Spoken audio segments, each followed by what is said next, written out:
jeudi 21 mars 2013, Quai d'Orsay.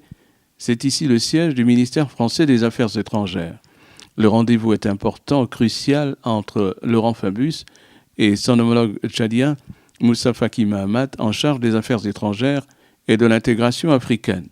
Au cours de cette rencontre, Moussa Faki Mahamat était accompagné de son Excellence Hissène Brahim Taha, ambassadeur du Tchad en France, et par Mahamat Ismaël Chaïbo, le conseiller du président de la République en charge des questions de défense et de sécurité.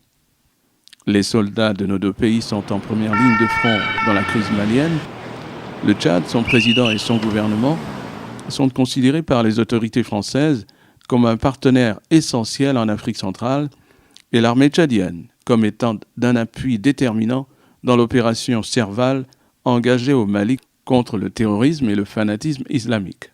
Moussa Faki Mahamat et Laurent Fabius ont ainsi largement évoqué ce matin-là les perspectives de sortie de crise, notamment la mise en place d'une opération de maintien de la paix sous mandat des Nations Unies et dont les négociations devraient débuter au Conseil de sécurité en New York cette fin du mois de mars pour s'achever à la fin du mois d'avril. L'effectif total de départ, intégrant le contingent actuel de la MISMA, mission militaire de maintien de la paix au Mali, s'élèverait à 10 000 hommes. Des casques bleus sous mandat onusien qui seraient déployés en secteur militaire sur le territoire malien avec autorisation possible d'ouvrir le feu en cas d'une attaque islamique surprise. Pour l'heure, Paris prépare le premier départ de ses soldats le mois prochain avant de passer le relais à la mission militaire de l'ONU avant l'élection présidentielle malienne du mois de juillet.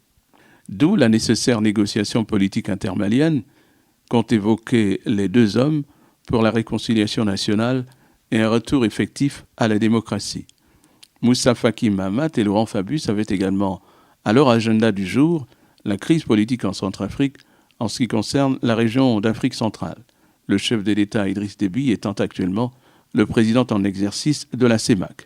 Le Tchad qui a déployé d'importants efforts politiques et militaires dans ce pays frère en vue d'un règlement pacifique, la menace terroriste dans la région sahélienne a également été abordée. Donc les forces tchadiennes, en coordination avec les forces françaises, ont mené le combat pour libérer les principales villes au nord du Mali et elles sont actuellement sur les théâtres dans les Iforas.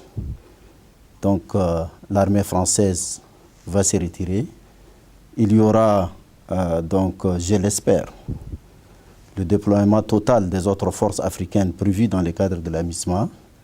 L'armée tchadienne avisera et je crois que maintiendra un dispositif au Mali. Nous allons discuter de son format.